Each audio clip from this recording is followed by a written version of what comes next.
ویسا اب یہ جو بات ہے، ایک تو خیر دہشت گردی کی نئی لہر آئی ہے، اور آپ نے دیکھا ہوگا پہلے حافظ حمداللہ صاحب، یعنی جن جماعتوں کے اوپر پہلے کہا جاتا تھا کہ اٹیکس نہیں تھے، اب ان کے اوپر بھی ہو رہے ہیں.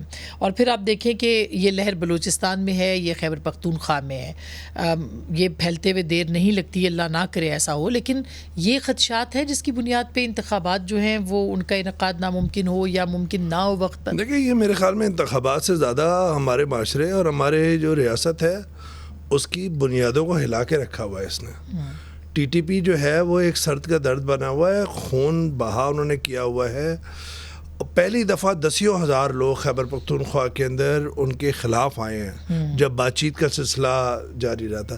یہ جو انڈیسائسونیس ہوتی ہے نا، کہ ایک زمانے میں وہ چائے کا کپ پی رہے تھے کابل کے اندر، پھر وہ بات چیت کر رہے تھے اور پھر قبائلی عمائدین کر رہے تھے. میرا تو اتنا عرصہ وہاں پہ گزرا ہے قبائلی علاقوں میں افغانستان کے اندر. ان سے کیا بات ہو سکتی ہے؟ نہ وہ پارلیمان کو مانے، نہ وہ آئین کو مانے. کس چیز کو؟ آپ مجھے بتائیں نا، ان کی مین اسٹریمنگ کیسے کر سکتے ہیں ان کی پالیٹکس؟ تو اب اسٹیبلشمنٹ کو یہ سمجھ میں آتی ہے بات، ہماری سیکیورٹی اسٹیبلشمنٹ کو، کہ خطرہ ہے. دوسری طرف افغان طالبان کے ساتھ جو ہے، انہوں نے جو ایک پرسیو کرتے ہیں نا، یہ سمجھ رہے تھے کہ بھائی ٹھیک ہے، اب یہ ذرا فرینڈلی ہوگی اور اس کا جھکاؤ جو ہے وہ دہلی کی طرف نہیں ہوگا اگر ہماری طرف فرینڈلی بھی نہیں ہوا. وہ تو ٹس سے مس نہیں ہو رہے، ان کے اپنے اختلافات ہیں. حقانیز جو ہیں ان پہ جو بھروسہ تھا کہ وہ ٹی ٹی پی سے بات کریں گے، دیکھیں حقانی سے ٹی ٹی پی جو ہے soldier, they are hip joint with Haqqani. Baradar Mullah Baradar, کیا وہ پاکستان کے دوست ہیں؟ کیا ان کے خیالات ہیں؟ ہمیں بھی پتہ ہے. ہبت اللہ اخنزادہ جو امیر ہیں وہ کیوں نہیں اس طرح کے ڈکریز دے رہے ہیں؟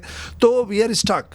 اینڈ اٹ مینس اسما کہ ہم آنے والے دنوں کے اندر انٹیلیجنس بیسڈ آپریشنز بلوچستان کے اندر اور خیبر پختونخوا میں مزید دیکھیں گے، کیونکہ ظاہری بات ہے کہ وہاں پہ بات چیت سے تو نہیں ہو رہی. چائنا بیچ میں ہے، جو سیکیورٹی ڈائلاگ ہوا تھا چائنا کے ساتھ، چائنا کے وہاں پہ ٹریڈ اوبیسلی انٹرسٹ ہے افغانستان میں، یہاں پہ سیکیورٹی.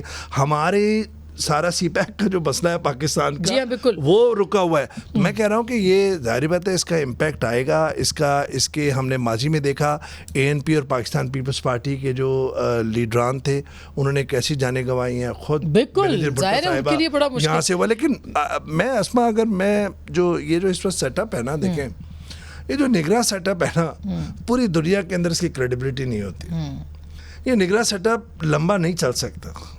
سیدھی بات، اگر کہیں آپ کو انتخابات کروانے ہی